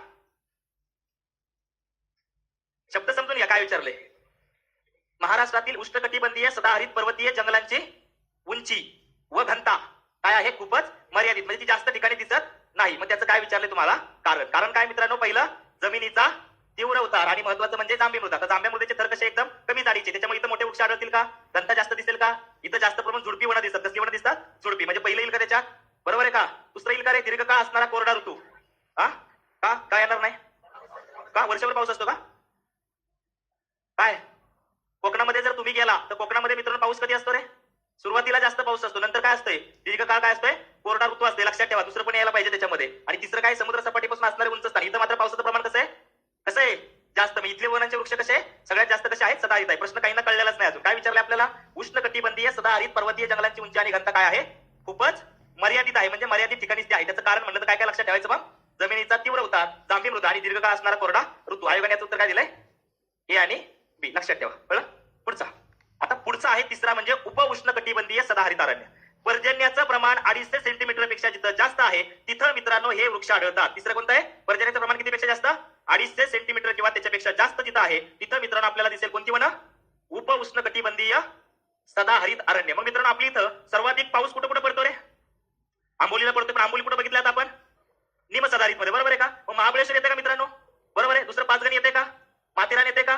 भीमाशंकर येते. बरोबर आहे का? आता महाबळेश्वर, पाचगणी आणि माथेरान उप उष्ण म्हणजे काय रे मित्रांनो? उष्ण कटिबंधामध्ये उष्णता कशी असते? जास्त असते. उप उष्ण कटिबंधामध्ये मित्रांनो बघितलं तर कसं आहे? तिथं उष्णता पण आहे बऱ्यापैकी आणि दुसरं प्रामुख्याने काय दिसतं? शीत पण दिसतं, म्हणजे थंड दिसतात. बरोबर आहे का? प्रामुख्याने जर महाबळेश्वरला गेलं तर काय असतं? आपलं वातावरण कसं असतं? कसं असतं वातावरण? थंड. लक्षात ठेवा. उन्हाळे सुद्धा इथं कसे असतात? उन्हाळे कसे असतात? तर उन्हाळ्यात आपण कुठे जातो? थंड हवेच्या ठिकाणी जातो ना. का जातो उन्हाळ्यात थंड हवेच्या ठिकाणी? कारण वातावरण कसं असतं तिथं? थंड. मग इथं उन्हाळे सुद्धा कसे असतात? कसे असतात? थंड. मग लक्षात ठेवायचं, उप उष्ण कटिबंधीय सदाहरित अरण्यामध्ये म्हटलं तर प्रामुख्याने आपल्याला ठिकाणं कोणती कोणती दिसतील? महाबळेश्वर दुसरं महत्वाचं, पाचगणी तिसरं महत्वाचं कोणतं रे, माथेरान, त्यानंतर भीमाशंकर सुद्धा लक्षात ठेवायचं. बाकी उत्तर महाराष्ट्रामध्ये मित्रांनो ठिकाण आहे कोणतं, गाविलगडच्या टेकड्या आणि अस्तंबाचे डोंगर. का बरं मित्रांनो हे गाविलगड टेकड्या आणि अस्तंबा डोंगर दिसते रे, कारण तुम्हाला माहित असेल तिथं सुद्धा थंड हवेचं ठिकाण आहे का रे. थंड हवेचं ठिकाण कोणतं, गाविलगड रांगात चिखलदरा आणि अस्तंबा डोंगरामध्ये गेल्यावर तोरणमाळ. कोणतं, म्हणजे जिथं थंड हवेच्या ठिकाणी प्रामुख्याने दिसतात. मग प्रामुख्याने इथं लक्षात ठेवायला तुम्हाला ठिकाण लक्षात राहतील का, पहिलं महाबळेश्वर बरोबर, दुसरं पाचगणी, तिसरं चौथं पाचवं गाविलगड आणि पाचवं अस्तंबा डोंगर. पर्जन्याचं प्रमाण कितीपेक्षा जास्त आहे, 250 सेंटीमीटर पेक्षा जास्त पर्जन्य जिथं आहे तिथं मित्रांनो आपल्याला कोणत्या प्रकारचे वृक्ष दिसतील किंवा वन दिसतील, उपउष्ण कटिबंधीय सदाहरित. बाकी मित्रांनो जिथं जास्त उंचीचा प्रदेश आहे, जास्त पाऊस आहे आणि प्रामुख्याने काय मित्रांनो कमी तापमान जिथं आहे तिथं आपल्याला उपउष्ण कटिबंधीय सदाहरित अरण्य दिसतील. वनस्पतींची सर्वाधिक काय दिसते मित्रांनो इथं, विविधता. त्यानंतर आर्थिक महत्व जर बघितलं तर अरण्यातील अनेक वृक्षांचा आर्थिकदृष्ट्या उपयोग होतो. आता प्रामुख्याने जर बघितलं तर या वनांची तोड ही मोठ्या प्रमाणात व्हायला लागली. त्याचं कारण कोण सांगेल मला, सगळ्यात जास्त प्रकारे या वनांचे तोड व्हायला लागलेले आहे, सांगा. हे बघा महाबळेश्वर माथेरान परिसरामध्ये मोठ्या प्रमाणात वृक्ष तोड होती. त्याचं कोण कारण सांगते, सगळ्यात महत्वाचं तुम्ही बघा मोठमोठे रिसॉर्ट बांधायला लागलेत लोक, बरोबर आहे का रे, म्हणजे झाडं बिडं तोडूनच ते बांधावं लागते का. वेगवेगळ्या डोंगरांवरती मित्रांनो उंचीवरती काय केलं, ते घरं बांधली जातात आणि त्याच्यामुळे काय केलं, ते पहिल्यांदा झाडं तोडली जातात. जी मुख्य वृक्ष ते तोडले जातात, मग बारीक कसली झाडं लावली जातात, शोभिवंत झाडं लावतात ना. रिसॉर्ट बघितले कधी, रिसॉर्ट असतं त्याच्या पुढे स्विमिंग पूल असतं तसलं वगैरे. हा तेवढंच तेवढंच काम आहे, बाकी नाही काय दुसरं. हा करायचं राहील ना. सो माथेरान आणि महाबळेश्वर या परिसरामध्ये काय मित्रांनो मोठ्या प्रमाणात वृक्षांची काय होते, तोड होते, लक्षात ठेवायचं. इथं मित्रांनो मध गोळा करणे आणि मधमाशां पालन हा महत्वाचा उद्योग इथे चालतो, बरोबर आहे का रे. तुम्ही कधी महाबळेश्वरला गेलाय का, महाबळेश्वरचं मध प्रसिद्ध आहे माहिती ना. देशातलं पहिलं मधाचं गाव सुद्धा महाबळेश्वर मध्ये, कोणतं रे, कोणतं, मांघर. लक्षात ठेवा देशातलं पहिलं मधाचं गाव. मग मधाचं गाव म्हटलं तर कोणतं, मांगर. मग मांगर लक्षात ठेवायचं असेल तर महाबळेश्वर लक्षात आला पाहिजे. आणि मग महाबळेश्वर मध्ये गेल्यावर आपल्याला काय दिसतं, मध गोळा करणे आणि दुसरं म्हणजे मधमाशा पालन हा व्यवसाय कुठे चालतो, या वनांमध्ये चालतो. म्हणजे कोणत्या वनांमध्ये, उपउष्ण कटिबंधीय सदाहरित अरण्यामध्ये चालतो, लक्षात ठेवायचं. कळलं. जांभूळ, हिरडा, बेडा, शेंद्री, बकुळ, कुसुम, अंजन, रानफणस, आंबा, कारवी, येवती अशा प्रकारचे वृक्ष इथे दिसतात. आणि वनांमध्ये वृक्षांचं लाकूड मऊ आणि उपयुक्त, बरोबर आहे का. मऊ असल्यामुळे मित्रांनो ते काय आहे, उपयुक्त आहे, म्हणून त्याचा मोठ्या प्रमाणामध्ये उपयोग केला जातो, लक्षात ठेवायचं. वृक्ष कोणते कोणते ध्यानात ठेवायचे, तर बेडा आहे का, बेडा, हिरडा आहे का, अंजन आहे का, म्हणजे सदाहरित मध्ये दिसतात रे, निम सदाहरित मध्ये दिसणार इथं दिसतात का रे, दिसतात का. आंबा आहे का, हे बघा हे आंबा आहे, सीझन. आता हेच आंबे मस्तपैकी मित्रांनो मी काढले, याच्या हातात दिले आणि मस्त टोकरीत ठेवले आणि मग धुवून प्रत्येकाला खायला दिले आहे ना, तसे आंबे. तर नाही. आणि हे दुसरं कोणतं आहे रे, जांभूळ. मग मित्रांनो उपउष्ण कटिबंधीय वनांमध्ये जर बघितलं तर कोणते कोणते वृक्ष लक्षात ठेवू शकता तुम्ही, जे तिकडे दिसतात सदाहरित मध्ये, निम सदाहरित मध्ये, ते दिसतात तर इकडं हिरडा आहे का, बेडा आहे का, आंबा, फणस, जांभूळ आहे का, सगळे वृक्ष मोठ्या प्रमाणामध्ये इथं दिसतात, लक्षात ठेवायचं. पुढचा आहे मित्रांनो प्रकार जर बघितला तर उष्ण कटिबंधीय आर्द्र पानझडी, लक्षात ठेवायचा, हा महत्वाचा प्रकार आहे. उष्ण कटिबंधीय आर्द्र पानझडी, बरोबर आहे का. आर्द्र आणि शुष्क कळतं का रे, आर्द्र म्हणजे काय सांगा ना, आर्द्र म्हणजे काय, कसं, आर्द्रता जास्त असते. शुष्क म्हणजे काय असते, जास्त, मग कोरडेपणा जास्त म्हणजे आर्द्रता कमी, कळलं का, लक्षात ठेवा. आता मित्रांनो आर्द्र पानझडी अरण्य प्रामुख्याने आपल्याला पूर्व विदर्भाच्या प्रदेशामध्ये दिसतात. कुठे दिसतात, पूर्व विदर्भ ऐकलाय का कधी, महाराष्ट्रामध्ये क्रमांक 2चं पर्जन्य कुठे पडतं, पूर्व विदर्भात पडतं. मग मित्रांनो ही जी वनं आहे ती प्रामुख्याने कुठे दिसतात, आपल्याला पूर्व विदर्भाच्या प्रदेशामध्ये दिसतात. मग आर्द्र पानझडी वनांना दुसरं नाव आहे आल्लापल्लीची वनं. आयोगाचा प्रश्न, कसली वनं, आल्लापल्लीची वनं म्हणून मित्रांनो ही वनं ओळखली जातात, लक्षात ठेवायचं. बघा चंद्रपूर, गडचिरोली जिल्ह्याचा पूर्व भाग, चिरोल आणि नवेगावच्या टेकड्या, बरोबर आहे का, यांना काय म्हटलं तर मग आल्लापल्लीची वनं. मग जर तुम्हाला आयोगाने प्रश्न विचारला की महाराष्ट्रामध्ये आल्लापल्लीची वनं कुठे आढळतात, तर काय उत्तर यायला पाहिजे माझं, पुढं पूर्व विदर्भ. प्रामुख्याने कोणते दोन जिल्हे म्हटलं तर चंद्रपूर आणि गडचिरोली, लक्षात ठेवायचं आहे, कळलं. आणि ध्यानात ठेवायला जर तुम्हाला असा प्रश्न आला खालीलपैकी कोणत्या प्रकारचे अरण्य आल्लापल्लीची वनं म्हणून ओळखले जातात, पहिला पर्याय सदाहरित, निम सदाहरित, आर्द्र पानझडी, शुष्क पानझडी. कोणते, आर्द्र पानझडी. प्रत्येकाला क्लिअर होते का, जेवढं झालं तेवढं डोक्यात येते का, बघा बरं मग करून. सदाहरितचे आठवते का पर्जन्याचं प्रमाण, पटपट बघा, तुम्हाला वेळ देते किती, 200 सेंटीमीटर पेक्षा जास्त. सगळे वृक्ष क्लिअर आहे का, तिथले आहे का, लाकूड कसं आहे, टणक, बरोबर आहे. परिणामी टिंबर वापरत येते का, नाही, लक्षात राहायला पाहिजे, समजलं का. सदाहरित मध्ये, निम सदाहरित मध्ये पर्जन्याचं प्रमाण 200 सेंटीमीटर पेक्षा कमी, लक्षात ठेवायचं आहे, बरोबर. तिथं असणारे वृक्ष कोणते कोणते होते रे, आई नाना आठवते का, कदम आडनाव आठवते का, कुसुम, किंजल, अंजन आठवते का, सागे आठवते का, हिरडा बेडा आठवते का, बिवळे आठवलाय, शिसव, रानफणस, शिवरी, क्लिअर आहे का. बघा तुम्ही आपोआप जर तुमच्या डोक्यात फिट्ट बसला असेल ते आठवत असेल, आठवते का रे, आई नाना कदम आडनाव, मुली आठवतात का, कुसुम, किंजल, एखाद्या गावातलं कुटुंब आठवत असेल काहींना, तरी चालते, समजलं प्रत्येकाला. बाकी मित्रांनो भंडारा गोंदिया जिल्ह्याचा काही भाग, सातपुडा पर्वतामध्ये गाविलगडच्या टेकड्या, मेळघाट परिसर, उत्तर कोकणामध्ये ठाणे पालघर जिल्ह्यातल्या डोंगर रांगा, शंभू महादेव, सातमा, हरिश्चंद्र, बालाघाटच्या डोंगर रांगांचा पश्चिम भाग, कोल्हापूर, नाशिक, ठाणे, पालघर, धुळे, नंदुरबार जिल्ह्यामध्ये आपल्याला कसली वनं आढळतात मित्रांनो, आर्द्र पानझडी. आणि आर्द्र पानझडी अरण्यांना काय म्हणून ओळखलं जातं, आल्लापल्लीची वने. काय, आल्लापल्लीची वने. बाकी पर्जन्याचं प्रमाण किती आहे मग मित्रांनो इथं, 120 ते 160 सेंटीमीटर. बघा आपण पहिल्यांदा बघितलं होतं सदाहरितला 200 सेंटीमीटर पेक्षा जास्त, बरोबर. निम सदाहरितला 200 सेंटीमीटर पेक्षा कमी. उपउष्णकटिबंधीय सदाहरितला बघितलं होतं 250 पेक्षा जास्त. तसं आर्द्र पानझडीमध्ये पर्जन्याचं प्रमाण म्हणलं तर किती रे? सांगा सांगा सांगा सांगा. 120 ते 160 सेंटीमीटर. मित्रांनो हे फक्त पावसाळ्यामध्ये आढळतात, लक्षात ठेवायचं मोठ्या प्रमाणामध्ये, बरोबर आहे का? काय होतं मित्रांनो पावसाळ्यामध्ये म्हटलं तर? पावसाळ्यामध्ये मित्रांनो ही वाढतात. मग प्रामुख्याने पाऊस कधी पडतो रे महाराष्ट्रात? जून ते सप्टेंबर. म्हणजे जून ते सप्टेंबर मध्ये मित्रांनो प्रामुख्याने 4 महिन्याचा जो काय कालखंड आहे, नैऋत्य मान्सून आल्यापासून जो पाऊस पडतो त्या पावसामध्ये मोठ्या प्रमाणामध्ये मित्रांनो वाढतात. पण बाकीचे 8 महिने काय असतात रे? काय असतात? कोरडे असतात. बाकीचे 8 महिने काय असतात? महाराष्ट्रामध्ये माहिती ना 4च महिने पाऊस पडतो ना विशेषतः. आता कधी पण पडतो, कधी कधी डिसेंबर मध्ये पण पाऊस पडतो ना आता, बरोबर आहे. सो 8 महिने कोरडे असतात, परिणामी ओलावा टिकत नाही आणि पाणी काय होतात मित्रांनो? गळून जातात. बाकी काही सदाहरित वृक्ष अधूनमधून दिसतात, लक्षात ठेवायचं, आपल्यासाठी महत्वाचं आहे. मग या वनांचं वैशिष्ट्य काय असेल तर सगळ्यात महत्वाचं काय? पानं झडतात का? बरोबर आहे. जसं आर्द्र पानझडी आणि शुष्क पानझडी अरण्याचं सगळ्यात महत्वाचं वैशिष्ट्य म्हणजे काय? पानं गळून जातात. पानं का गळतात बरं मित्रांनो वृक्ष? काय? पाणी कमी करणे असतो. पण कशाने कमी करतं पाणी झाड? बाष्पीभवन कमी करणे असतो. झाडाची पानं काय करतात? झाड गाळून टाकतं. लक्षात ठेवायचं. काय कमी करण्यासाठी? बाष्पीभवन कमी करण्याचा. आयोगाचा त्याच्यावरती सुद्धा प्रश्न आहे, लक्षात ठेवा. कळतंय का? आपल्यासाठी महत्वाचं आहे, ध्यानात राहायला पाहिजे. बाकी मित्रांनो या वनांना मोसमी वन सुद्धा म्हणतात का? बरोबर. का बरं यांना मोसमी वन म्हणायचं? बरोबर आहे. कारण का? जे काही 4 महिन्याचा मान्सून आहे त्या मान्सूनवरतीच वाढतात का? बरोबर आहे का? म्हणून यांना काय म्हणायचं? मोसमी वने. मग आल्हापल्लीची वन सुद्धा यांनाच म्हणायचं का? प्रत्येकाला कळतंय का? यांना मोसमी वने म्हणून सुद्धा काय केलं जातं? ओळखलं जातं. हे देखील लक्षात ठेवा. समजलं का? प्रत्येकाला क्लिअर का? तुमच्या बाजूने क्लिअर करा. बाकी मित्रांनो पावसाळ्यामध्ये वाढतात आणि उन्हाळ्याच्या सुरुवातीला काय होते मग मित्रांनो? पानगळ होते. मग आपल्याला दिसतं का रे मित्रांनो पानगळ झालेली बऱ्याचशा? दिसते का? झाडांना पानं जातात का? नाही. पण नवीन पालवी फुटते काय नंतर? तर लक्षात ठेवायचं पानगळ हे मित्रांनो हे काय आहे? याचं वैशिष्ट्य आहे. वृक्षांची उंची किती आहे? 30 ते 40 मीटर. आणि पानगळ हे या वनांचं काय आहे प्रामुख्याने बघितलं तर वैशिष्ट्य. मग प्रामुख्याने जून ते सप्टेंबर मध्ये वाढतात आणि नंतर काय केलं जातं? पानगळ होते, लक्षात ठेवा. ओके. सो आर्थिक महत्व बघा मित्रांनो, अरण्यामधल्या अनेक वृक्षांचा आर्थिकदृष्ट्या उपयोग होतो. मऊ असल्याने टिंबर व लाकूड कामासाठी उपयोग केला जातो. काय महत्वाचं आहे? टिंबरसाठी उपयोग केला जातोय का? केला जातोय. आणि बाकी महत्वाचं म्हणजे कशासाठी मित्रांनो? लाकूड कामासाठी मित्रांनो उपयोग केला जातोय. या वनांमधले वृक्ष बघा कोणते कोणते? एक आहे सागवान. कोणतं रे? सागवान. सागाचं झाड बघितलंय कधी? बघितलंय? पानं गळतात का त्याची? अर्जुन आहे, आईन आहे, हिरडा, बिबळा, कुसुम, किंडल, आवळा, शिरीष, धावडा, लेंडी आणि येरूळ. देऊ पत्रिक याची पाठवून जाईल. आपल्यासाठी महत्वाचं आहे, ध्यानात राहायला पाहिजे. कळलं? ढगफुटी 40 बघू ढगफुटी. ओके. समजलं प्रत्येकाला? बाकी आवळा, शिरीष आणि कोणता आहे? धावडा. आवळा, शिरीष आणि धावडा. दुसरा कोणता दिसतोय? अर्जुन. कोणता आहे? अजून नाही, अर्जुन. घ्या लिहून. चला ट्रिक लिहायची. किती ट्रिक ही? तिसरी. कशाला ट्रिक नाही केली आपण? कशाला? उपोषणाला गरज नाही, कारण त्याच्यातले बाकीच्यातलेच इकडे येऊन ऍड करायचे. कळलं सगळ्यांना? राहील ध्यानात? क्लिअर का? चला लिहून घ्यायचं प्रत्येकाने आणि व्यवस्थित लिहून घ्यायचं. कळलं का?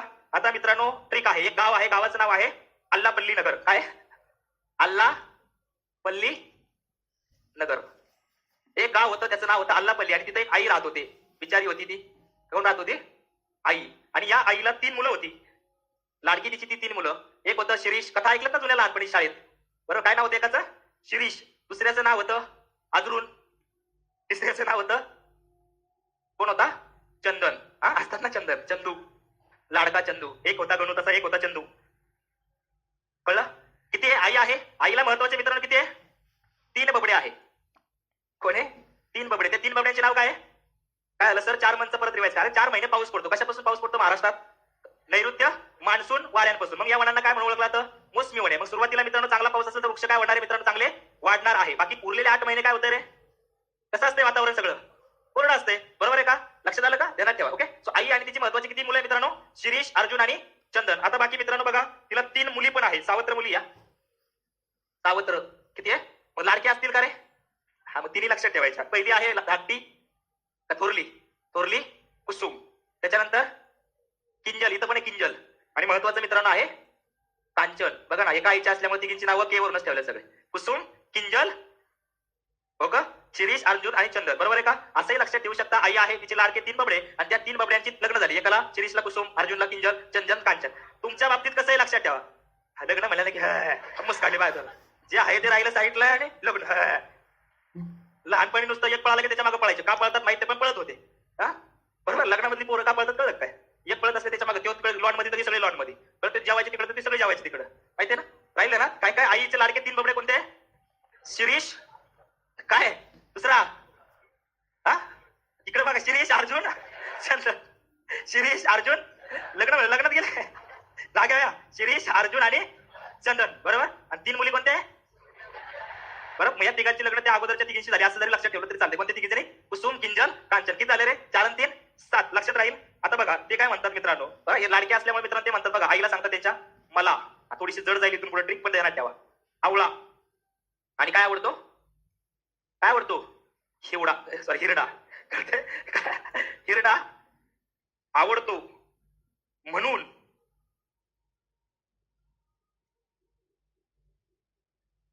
म्हणून सागवानातून, बघा बरं का आता इथून लक्षात ठेवा, कशातून? सागवानातून लेंडी नदी ओलांडून. हा, लेंडी नदी बघितली ना आपण? हा, आठवते म्हणजे आंध्रा ओलांडून धावत गेलो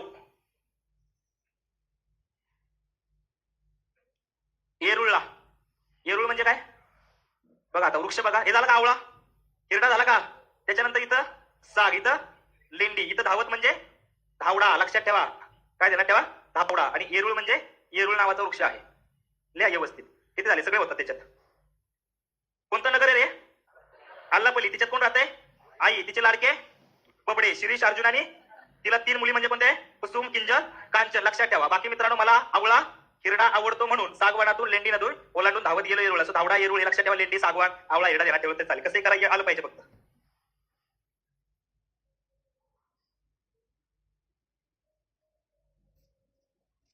काय आई म्हणलं तर आई हा कोणत्या ठिकाणी आहे? 3 प्रामुख्याने शिरीष, अर्जुन, चंदन, कुसुम, किंजल, आवळा, हिरडा आवडतो म्हणून सागवानातून लेंडी नदी ओलांडून धावत गेलो येरूळ. धावडा आणि येरूळ लक्षात राहील प्रत्येकाच्या. तुमच्या बाजूने क्लिअर का?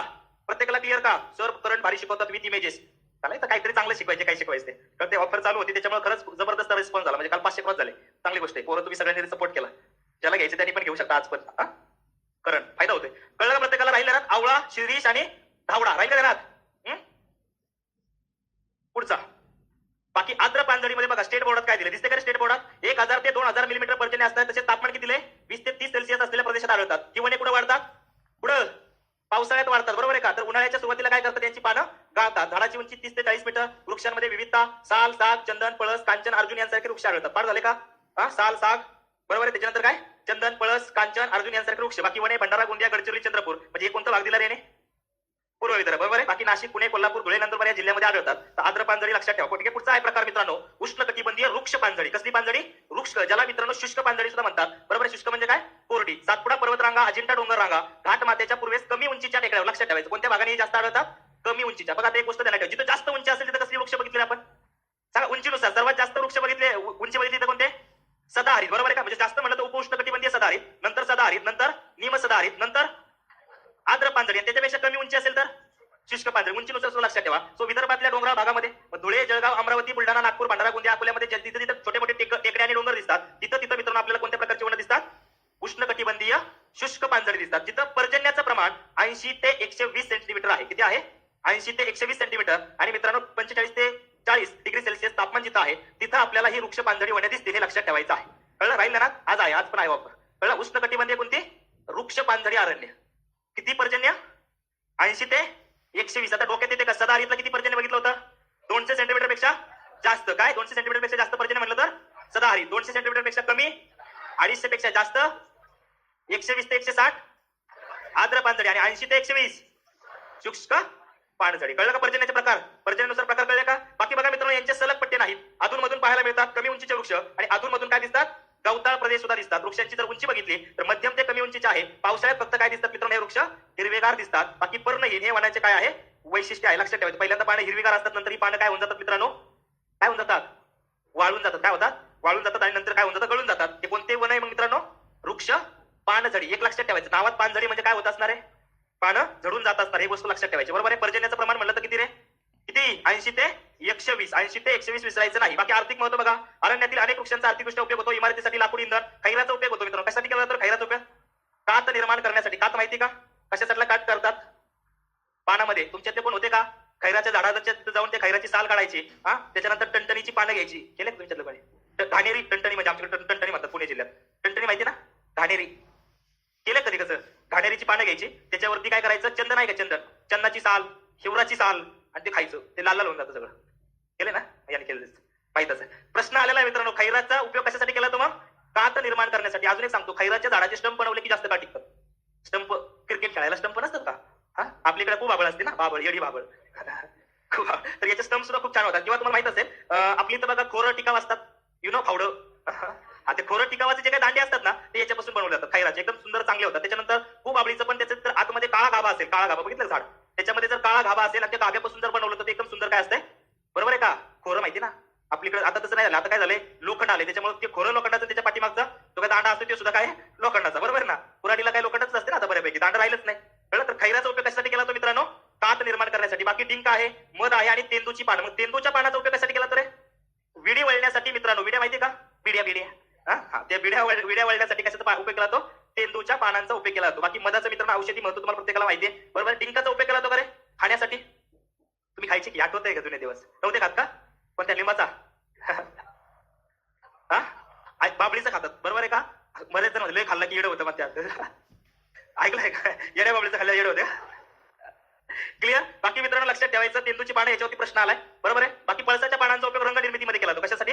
रंग निर्मिती. लक्षात ठेवायचं, बरोबर आहे का? अजून मित्रांनो भरपूर सारे वृक्ष बरं का. याच्यानंतर आपल्याला राष्ट्रीय उद्यान, अभयारण्य बघायच्यात आणि प्रत्येक वृक्षाचा उपयोग बघायचा, कारण आता प्रश्न विचारायला लागलेले आहे. जसं की आकाड्यांचा उपयोग विचारला होता ना पॉप्युलर वरती, तर ते तसं विचारलं तर लक्षात ठेवा. याच्यातले वृक्ष कोणते कोणते?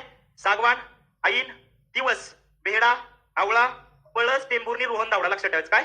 पळस, टेंभुर्णी, रोहन, धावडा. त्याच्यानंतर तेंदू, माहितीये का तेंदू? बेल, बेल ऐकलं का? बीज साल, बेल बघितलं असेल. बेल, बेल रे, कोणाला आवडतं बेलाची पानं? भगवान शंकराला आवडतात. मग धार्मिक महत्व का बेलाचं आहे? अजून महत्वाचं मित्रांनो, ही फळं सुद्धा खातात, माहिती ना? आपल्या इकडे दुसरं कवट असतं आणि एक दुसरं बेल, बेलाची फळं. त्याच्यामध्ये एक घटक असतं. कोणता घटक असतं सांगता येईल का? रिच सोर्स असतो बेलाच्या पानामध्ये, एखादं तरी सायन्स थोडस वेगळं. आवळ्यामध्ये कशाचा सोर्स असतो? रिच सोर्स व्हिटॅमिन, व्हिटॅमिन सीचा असते ना. लक्षात ठेवायचं काय? आवळा. तसं हे पण असते. हा, कालचं मला पाणीवाली बाई कोणी सांगितलं नाही, मृणालताई गोरे यांना काय म्हणतात? पाणीवाली बाई. पाणीवाले बाबा कोण आहे? राजेंद्र सिंह राणा. तर ते लिहून ठेवा कुठेतरी साईडला, प्रश्न जाऊ शकतो. कळलं? पाणीवाली बाई म्हटलं तर मृणाल गोरे. कळलं? बेलामध्ये चेक करा, रायबोफ्लोविनचा मोठा रिसोर्स आहे. तेंदू आहे. पळसाचा उपयोग मित्रांनो कशासाठी केला तो? रंग. याची जी फुलं आहेत ती मित्रांनो काय आहेत? पळसाला पाणी किती काय? कुणाच्या पळसाला 4 पानं? हा, असेल तर ते पळस नसेल बरं का, लक्षात ठेव. काय त्याला पळस म्हणायचा, समजलं? आणि शेवटचा आहे मित्र, शुष्क पानझडीमध्ये बघा झाडाची उंची कमी आहे, वन अतिशय विरळ आहे, वृक्षांना काटे सुद्धा असतात काही. बेल, पळस, अंजन, तेंदू, बरोबर आहे का? या वनांमध्ये आढळतात. जळगाव, धुळे, बुलढाणा, अमरावती, नागपूर, भंडारा, गोंदिया, अकोला इत्यादी जिल्ह्यात आहे. 500 ते 1000 मिलीमीटर पाऊस पर्जन्य असणाऱ्या प्रदेशामध्ये आहे. 35 ते 40 सेंटीमीटर तापमान. हे स्टेट बोर्डातले बरं का, हे वाचून घ्या नंतर वाटलं सुद्धा. आणि शेवटचा आहे मित्रांनो तो म्हणजे उष्ण कटिबंधीय काटेरी. आता याला काय वृक्ष लक्षात ठेवायची अडचण आहे, ज्याला काय असतात प्रामुख्याने? काटे. मग कशाला काटे असतात? बोराला असतात का? बाबळीला असतात का? लिंबाच्या झाडाला असतात का? फ्लो मध्ये असतात. असतात का? मग मित्रांनो काटेरी वनांमध्ये जर बघितलं तर पर्जन्य किती आहे? वार्षिक पर्जन्य 5 पाने पण असतात पळसाला. ओके, कदाचित तो पळस नसेल, वेगळं काही झाड असेल बघ. असू शकतात, काय नाही बाबा, तुमच्या इकडे पळस असेल तसा. 80 सेंटीमीटर पेक्षा कमी पर्जन्य जिथं आढळतं तर कोणत्या प्रकारचं वने दिसतात? काटेरी, बरोबर आहे का? अधून मधून उत्तम वृक्ष पाहायला मिळतात. कमी उंचीच्या वृक्ष आणि काटेरी गवताळ माळ राहणं, फांद्या आणि पानं कमी, बरोबर, अशा प्रदेशामध्ये मित्रांनो जी वनं दिसतात ती काटेरी दिसतात, बरोबर आहे का? आपल्याकडे प्रामुख्याने दिसतात का रे? नुसती कुसाळ दिसतात उन्हाळ्यात, दिसतात ना. माळरानं काय असतं? उसळ, गवताळ, छोटी मोठी प्रदेश आणि इतर वेळेस काय असतात? अधून मधून उत्तम वृक्ष. कुठेतरी एखादं लिंबाचं झाड दिसतं का? माळा दिसतं का? किंवा एखादं वेगळं झाड दिसतं जिथे सावली असते बऱ्यापैकी. अधून मधून मित्रांनो उत्तम वृक्ष बघायला मिळतात. याच्यामध्ये कोणते कोणते येतं रे? बाबूल. काय येतं? बाबूल. त्याच्यानंतर दुसरं खैर, तिसरं हिवर. हिवर माहिती ना? चौथं तरवड. तरवड बघितलंय का?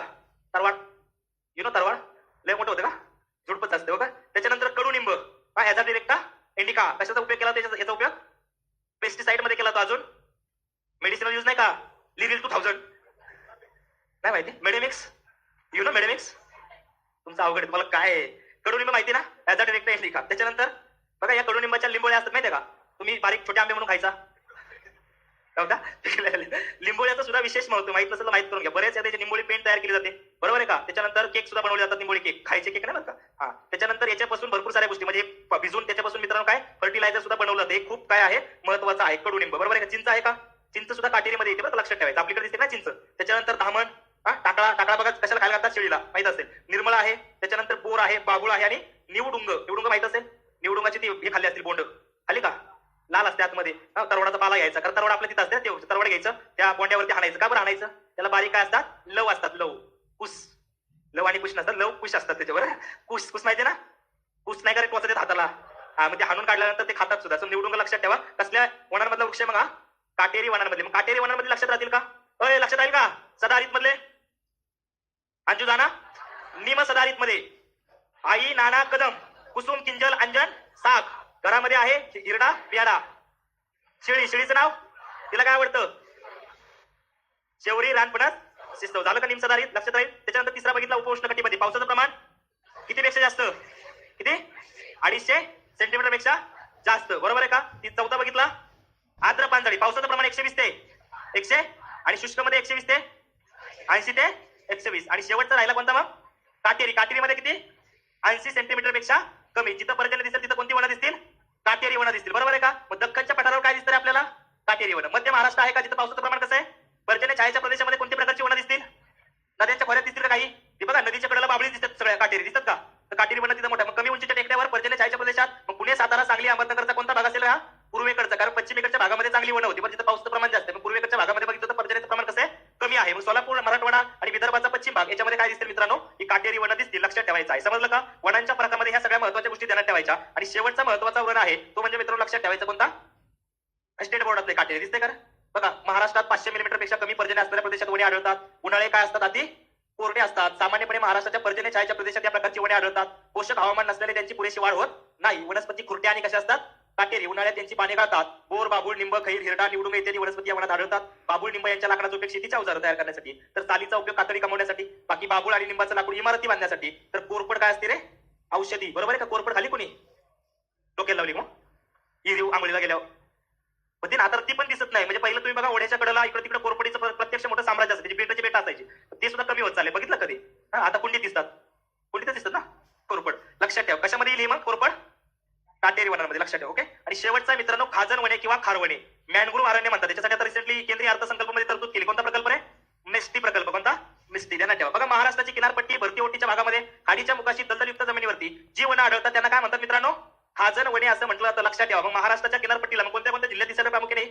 कोकणातल्या सर्व जिल्ह्यांमध्ये दिसू शकते का? तर लक्षात ठेवायचं महाराष्ट्राच्या किनाऱ्यालगतच्या भागामध्ये जिथं भरती ओरतीच्या पाण्याच्या पातळीच्या दरम्यान खाड्यांच्या मुखाशी दलदलयुक्त भूमीवरती असलेल्या वनांना खारफुटीची वनं म्हणतात. सो सुंदरबनमध्ये आढळणारी सुंदरी ही सुद्धा वनस्पती खारफुटीचा एक प्रकार आहे. खारफुटी वनस्पतीचं लाकूड तेलकट असतं, हलकं असतं आणि काय असतं? टिकाऊ. परिणामी याचा काय उपयोग केला जात असेल रे? इंधनासाठी. आणि दुसरं महत्वाचं होड्या तयार करण्यासाठी केला जातो. हे देखील लक्षात ठेवा. किनारी प्रदेशामध्ये भारतीय बेटांच्या किनाऱ्यालगत कमी अधिक प्रमाणामध्ये ही वनं आढळतात. मुळं जमिनीच्या काय असतात? बाहेर असतात. लक्षात ठेवायचं. मुळांद्वारे खारफुटी वनस्पती काय करतात? श्वसन कार्य करतात. आणि या वनांमध्ये मोठ्या प्रमाणावरती काय आढळते? जैव विविधता. तुम्हाला माहित असेल तर माहित करून घ्या. माशांना अंडी घालण्यासाठी सुद्धा यांचा आधार आहे मोठा आश्रयस्थान.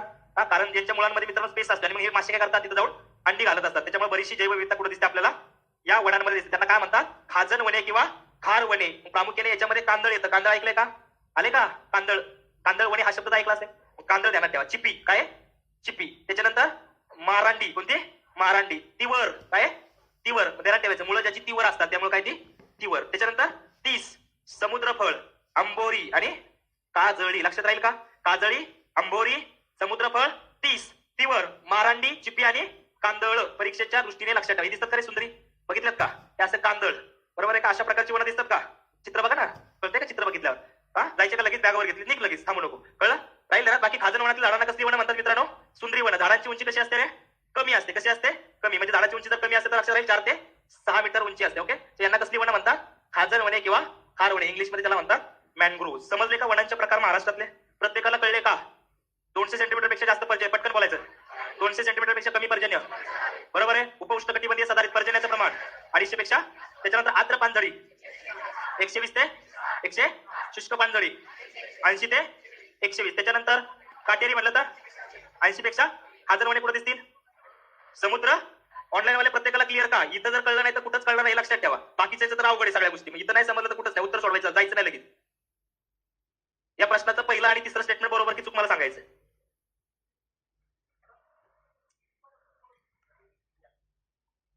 खालीलपैकी कोणती विधाने बरोबर आहेत? पहिलं बरोबर आहे का? ठाणे जिल्ह्यामध्ये खारफुटीची वने आढळतात. बरोबर आहे का रे? ठाणे जिल्ह्यात खारफुटीची वने बरोबर आहे का? तिसरं म्हणतं की तिवर हा गडचिरोलीच्या जंगलातील महत्वाचा वृक्ष आहे. हा जंगलात दिसतोय का कोणत्या तिवर? तिवर तर कुठे दिसायला पाहिजे? पुढं समुद्र. खाजन वनांमध्ये दिसतो का? लक्षात राहील का? याच्यावरचे प्रश्न उद्याच्या लेक्चरमध्ये पहिल्यांदा पीवायक्यू घेऊ आणि नंतर मग राष्ट्रीय उद्यान अभयारण्य कंटिन्यू डायरेक्ट तोंड दिलीच इथं. याच्यावरती प्रश्न विचारला जातो. कळतंय? लगेच निघायचं नाही. बॅगा उचलायच्या पळायच्या काही थांबायचं नाही. 4 गोष्टी सांगतो तर पहिले ऐकून घ्यायच्या. बरं तुम्हाला जायचं मला माहिती आहे. तुमची सर्व्हिस मोठी आहे. गव्हर्नर जॉब असल्यामुळे 9:30 6 वगैरे 9:36 पोहोचलंच पाहिजे. हा तसं काय आहे का? हा जे सांगितलंय ते लक्षात येईल. कळलं का? तुमच्या बाजूने क्लिअर करायचं. ओके. हा हा जुळलं ना? हे कळलं ना? आता उष्ण कटिबंधी काटेरी म्हणलं कुठं? इथं पावसाचं प्रमाण काय असेल? कमी. पठारी प्रदेश. बरोबर आहे का? वृक्ष पानझडी कुठे मित्रांनो? सातपुडा अजिंठा डोंगररांगा. आत्र पांजणी आलं तर उष्णकटिबंधीय सदाहरित आलं तर कोकण. कळलं का? राहिले ना? ओके का? समजलं? जॉग्राफी कालच्या नदीच्या राहिलेल्या सगळ्या नोट्स मिळून जातील. याचे टॉपिक संपले, याचे पण मी एक्स्ट्रा दिले ऍडिशनल. ओके डन का बाबांनो? हा चला.